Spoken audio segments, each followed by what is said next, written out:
Sekarang pertanyaannya, apakah ada tangan-tangan yang tidak bertanggung jawab untuk mengubah maksud perwahyu Allah? Saya jawab ada.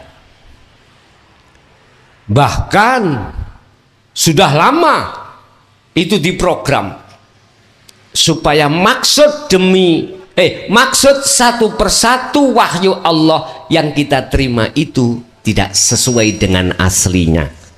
Contoh, nyun sewu, jenengan arepe maem iku disuruh bismillah ya. Bismillahirrahmanirrahim. Dengan menyebut nama Allah yang Maha Pengasih dan Maha Penyayang. Artinya supaya jenengan mangan iki cek gak diewangi setan. Aku tekok, sing duweni sifat mutlak niku nama apa sing duweni nama? Sing duweni nama, bukan nama. Tapi mengapa kita tidak diajarkan yang memiliki nama? Kok nama tok? Bismillahi dengan menyebut nama Allah. Hune mburi le gak diterangke. Kula gosok saged ya. Oke. Wis tak penak nek ngaji model ngene iki. Sejam rong jam wis gak krasa, paling mari ngono krasa remek menae.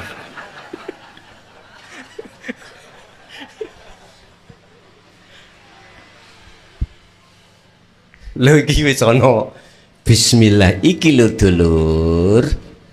Sing tak bunderi iki lho gak dibahas. Dengan menyebut nama Allah, sifatnya Ar-Rahman Ar-Rahim. Lah Ar-Rahman Ar-Rahim mausufe kundi iki lek gak dibahas dulur. Bahas jeneng ae.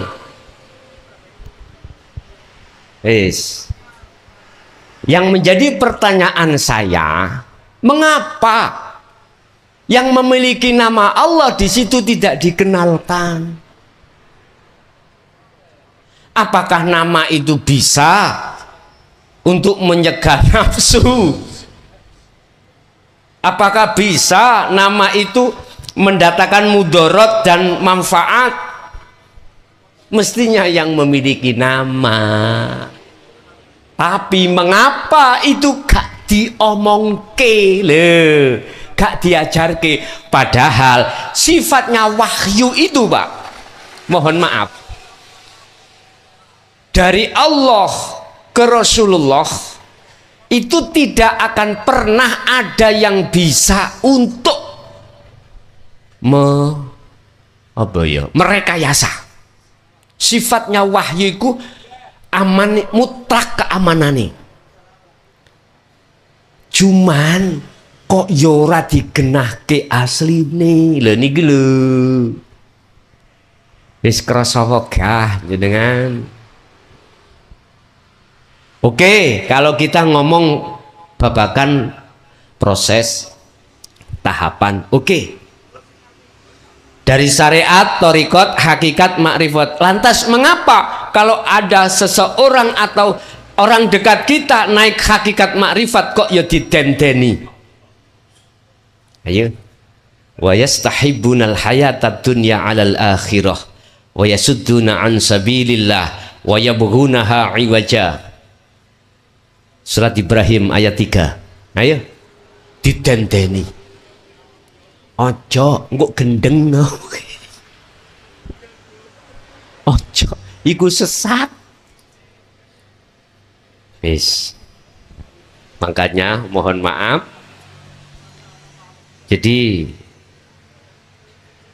sengaja ini nanti akan dibahas tentang mutasabihat. Arti ke dalam aslinya bagaimana. Tapi entah, saya juga tidak tahu kapan itu nanti digelar. Pun. Ketika jubah itu ditinggalkan terus diinjak-injak, bagaimana saya? Nyun sewu, kalau pendapatku makhluk, bisa apa saya? Aku bisa nyala haula wala quwata. Kusandarkan semuanya itu pada Allah. Nah, niki sikap saya. Jadi saya sendiri bisa apa? Wong statusku itulah haula wala quwata. Aku hanya bisanya bersandar pada Allah yang memberikan semua keputusan tersebut. Pun satu. Yang nomor dua, apa bang tadi Pak? Yang ditanyakan nomor dua tadi lu. Oh, para ulama, iya gini. B. Ketika ada seseorang itu bermimpi bertemu Rasulullah, apakah ini orang ini disebut ulama menurut menungso apa ndak ya? Pokoknya orang-orang yang bertemu Rasulullah. Pertanyaannya, apakah dia diajarkan dinul haq? Lah gitu nggih. Nyun sewu Pak. Nek perkara sampean pingin ketemu Rasulullah mboten ketemu Allah lo ya. Cukup sampean wadifahno dzikir khaufi bisa. Gak usah sirul asrar atau dzikir hakiki, gak usah. Nek cuman kepingin ketemu Rasulullah. Itu kan makhluk. Cuman pertanyaannya tadi, apakah mereka ini juga diajarkan dinul haq? Nah gitu toh. Iku yang bisa menjawab yo individu. Lah bagaimana saya tahu kalau itu diajar Rasulullah dinul haq? Wong gak tahu ketemu aku wongi. Ya gak tahu tak takoni. Cuman begini, Pak. Ini taruhan saya. Taruhan. Jenengan kan sudah paham tentang dzikir khofi. Dulu-dulu toriko, ya dah? Terus yang kedua, jenengan sudah juga membawa dzikir sirul asrar untuk ketemu Allah. Manakala jenengan iki kholwat secara khusus tengah malam, kok ya Allah memasukkan Anda di maqam mukasyafah di alam lahut ketemu Rasulullah, jenengan tangklet. Iki taruhan kula ya, taruhan. Tahu taruhan nggih? Ngene. Sampeyan takok ya Rasulullah, apa sing diajarkan oleh klason? Tahu klason ya, men ya? Ya mu klason iki lho, bel. Mr. Bell ini ya, Mr. Bell. Apakah dulu jenengan juga menyampaikan? Kalau Rasulullah jawabannya enggak, iku akal-akal nafsune muklason dewi, misalkan ya. Wis kula sampean WA langsung tak tutup ngajiku gak kelayapan tutup Tegal. Seperti itu. Ini taruhan. Taruhan saya. Dan atau gini Pak, apakah yang diajarkan mukhlason itu sesuai dengan apa yang jenengan ajarkan di dalam surat Fatah itu tentang bil huda wa dinil haq? Nek pancen ora, tak tutup pondokku, tak tutup ngajiku. Wis. Mengapa saya berani mengatakan seperti ini? Secara syar'i sudah dibuktikan oleh salah satu jamaah, sudah ada 4 yang lapor saya. Cuman sing lapor tidak itu belum ada. 4 sudah mengatakan sampai nangis, sampai wis enggak. Akhirnya sampai sekarang tidak aku temui. Orang 4 ini. Karena apa? Karena salah penghambaan. Kata Rasul, ojo kok muji awakmu nang aku, tapi pujiinlah Allah yang menguasai diriku. Lah keliru Akhirnya kata petuki nganti saiki. Paham maksudnya? Innama ana basarum mislukum. Rasulullah iku dawuh, ojo muji aku, ojo mujo nyembah aku, tapi pujiin pujon sopo sing tak puji sing tak pujo. Itu Rasulullah. Tapi mohon maaf, ada opini kelompok yang menggiring umat ini untuk memuji terhadap makhluk. Ini ku sayangkan. Wong Rasulullah sendiri lewat Al-Quran surat Al-Kahfi ayat 110 nggak mau dipuja, disalahno, dibenerno, disuruh mujo sopo sing tak pujo. Lho ngoten lho. Jadi inilah cek boten ngeribon, maksud kula ngoten, langsung los. Itulah namanya hablum minallah, hubungan roh sampai langsung pada Allah. Gak usah ngeribon. Tahu ngeribon ta, Pak? Karambol iki sing ditek wis. Atau ini kan lho, Pak. Biliat nih kalau ditabrak norunu padahal nyontoli rene. Kesuwen to Pak, langsung ditukno idok disodok dul. Lah. Penak. Karena Rasulullah seperti itu. Ngaten lho ya. Nggih, napa malih? Halo. Gus. Niku ngapuntene arti dari mimpi itu dengan saya gimana itu? Mimpi yang mana? Ya tadi aku mimpi menginjak jubahnya seorang tokoh pemimpin torikoh sedunia itu. Toriko apa hakikat? Pemimpin torikoh sedunia itu yang saya menginjak jubahnya itu. Gini. Dengan saya artinya apa? Oh, baik coba.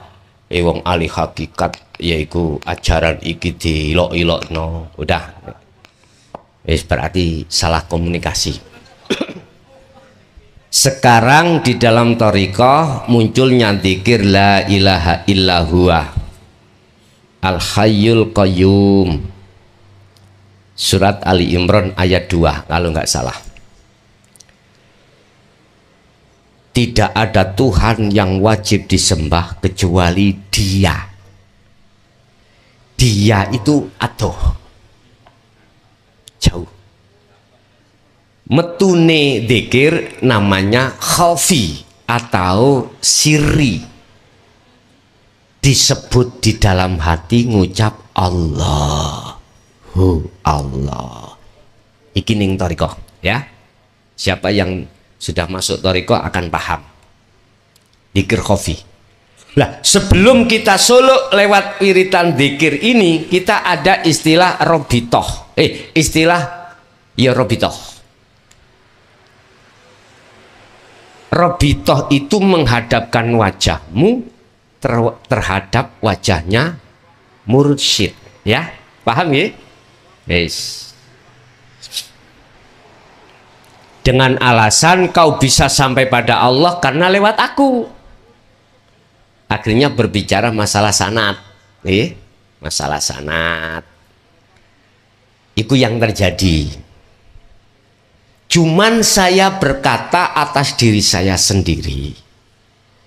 Puluhan tahun bos, saya solo itu nggak wusul-wusul. Jebule malah mendapatkan ilmu karomah. Ruh nomor togel meni arep metu saiki muncul karomah di dunia kasyaf. Banyu disebul di waca dikekno wong liya sing lara dadi waras karomah. Tujuannya si Salik Solo itu ketemu siapa? Hakikatnya Allah toh. Mengapa kita bahas-bahas selain Allah? Karena memang kelas kita. Huwa, dia jauh.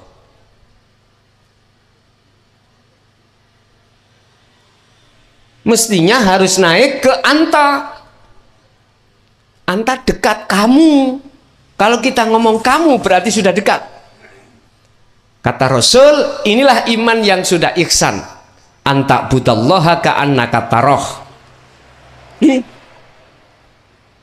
bahasa jubah kan kehormatan, Pak Bu, ya. Pakaian kehormatan. Apa maknanya sampai menginjak-injak jubah? Nah, ini yang menjadi pertanyaannya.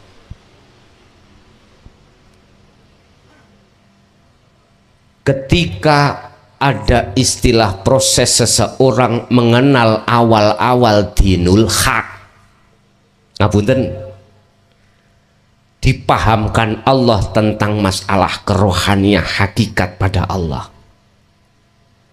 Jenengan nek dijak ngaji babakan syariat mungkuk boten. Ayo mungkuk toh. Nek coro anak kecil gumoh, ya gumoh ha. Istilah jenengan duduk pangan aku. Tetapi kalau dihidangkan ilmu ketauhidan, gayeng, anteng sampak antengi sampak ketur. Kulo kinten ngrungokno ini anteng. Tiba ketika ngene gak balik. Berarti ketur. Loh, enggak Pak. Hati dengan sendirinya kita bicara seperti itu. Itu maksud makna daripada menginjak-injak kehormatan. Nah terus bagaimana? Gak apa-apa bos, proses. Nanti kalau Anda memang betul-betul berjalan di atas wasilun, sudah sampai makrifat Allah, ini nanti kalau ada mendengar pengajian isinya syariat toh, langsung sampai bisa memaknai mutasabihatnya. Oh gitu toh maksudnya. Jumat krungu khotib khutbah, ittaqullah haqqa tuqatih wala tamutunna illa wa antum muslimun. Niki rukun khutbah, sahnya khutbah. Dulur-dulur monggo ditingkatne takwoni. Lah ngeten nggih. Yaiku ninggalne larangan, njalakno perintah. Sampai langsung memaknai iku secara rohaniah. Mana larangan yang dimaksud? Jenengan nyembah mujo sak liyane Allah. Mana perintah? Ani butullah, hanya pada Allah. Iku. Tapi menengahi sampean kok langsung ngadeg. Pak Khotib terangno pisan. Yo gak ngono.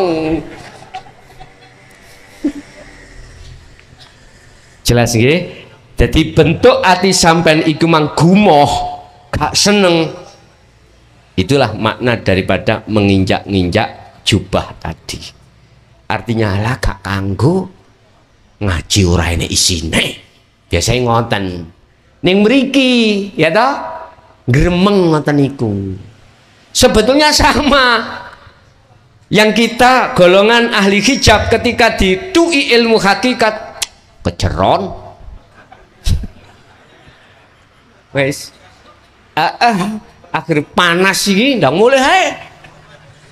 Ngoten. J, ada lagi.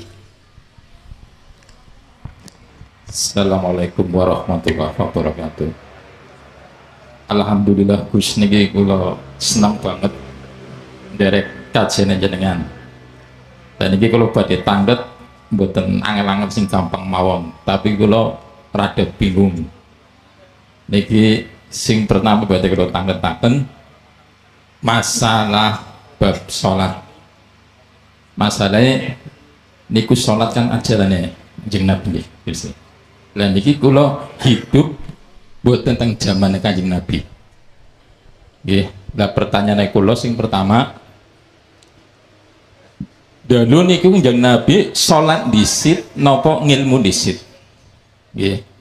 Terus kaping kaliye Kanjeng Nabi niku jaga salate sampai akhir hayat napa wonten lirene guys, sewaktu-waktu maksudnya soalnya wonten mirengi liren istirahatnya maksudnya kadang ngeten Gus, kadang wonten pun ma'rifat, wah salat kula wonten Oh, waktu subuh.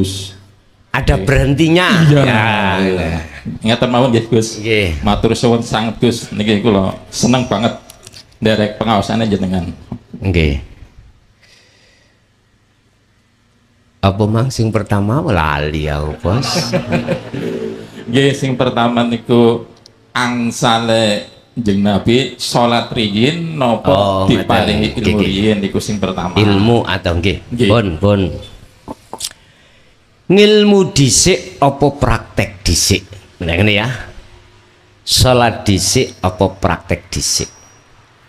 Mungkin wahyu yang pertama yang Allah turunkan tentang masalah ning Quran iku Iqra.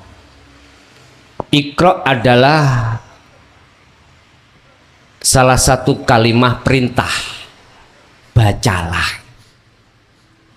Apa maknanya bacalah? Padahal pada saat itu Rasulullah tidak bisa membaca. Kalimat perintah bacalah itu sebab kita tidak bisa membaca. Kok umpama kita sudah bisa membaca, nggak mungkin ada kata perintah. Apa asbabun nuzulnya?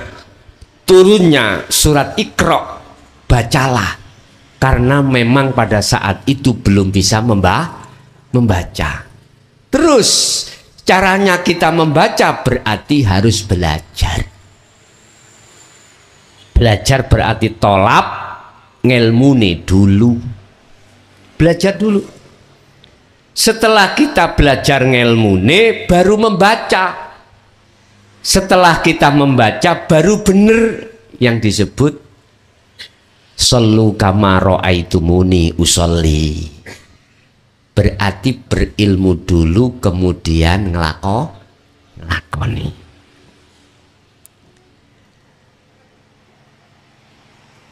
Awwaluddin ma'rifatullah.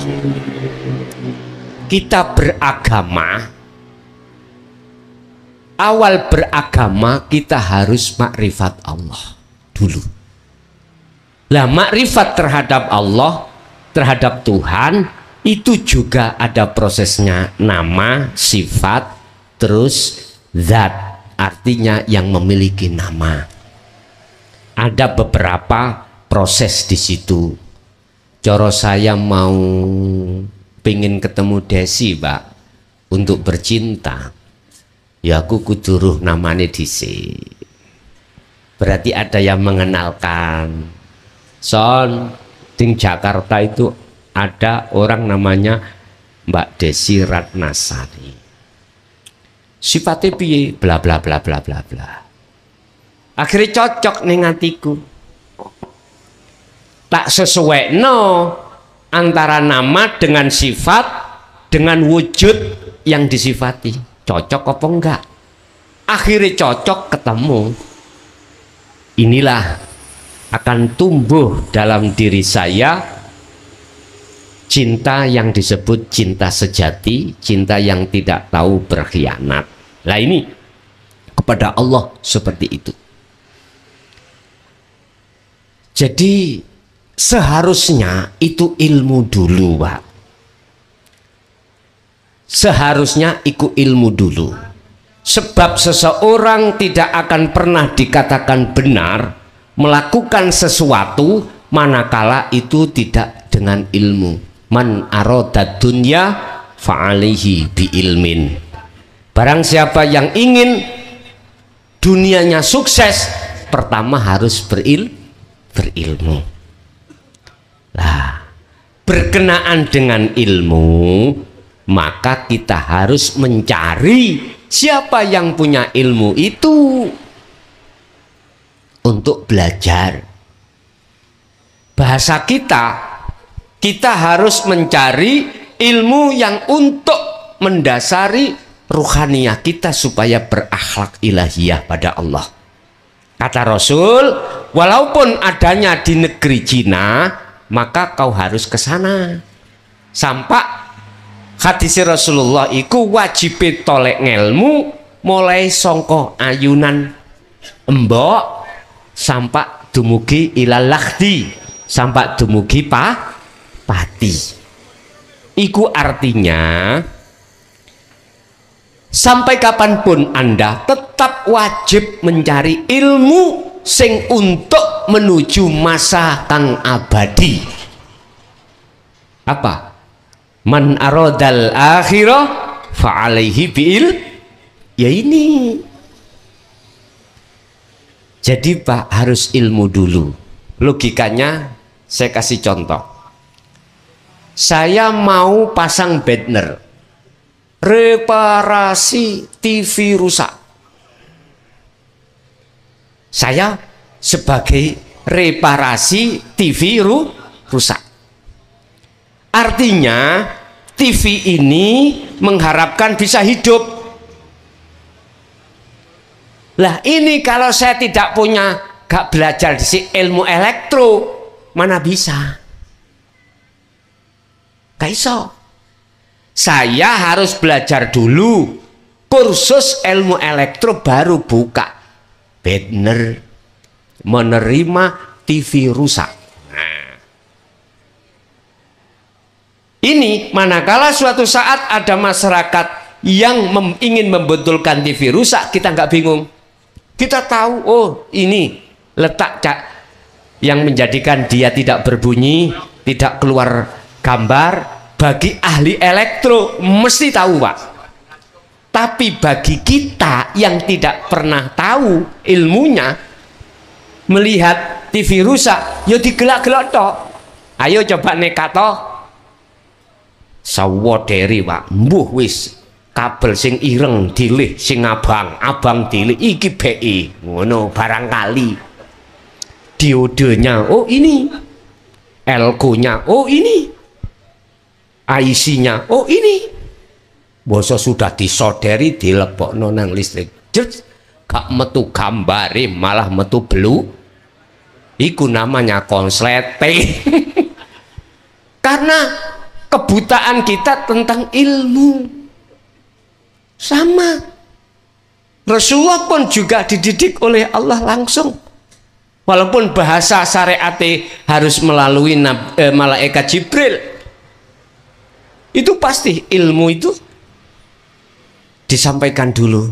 Nabi Adam juga wa 'allama Adamal asma wa 'allama lan mulang sapa Allah Adama ing Nabi Adam asma'a ing piro-piro nama, berarti pembelajaran ilmu. Ngoten nih. Rasulullah sama. Itu yang pertama.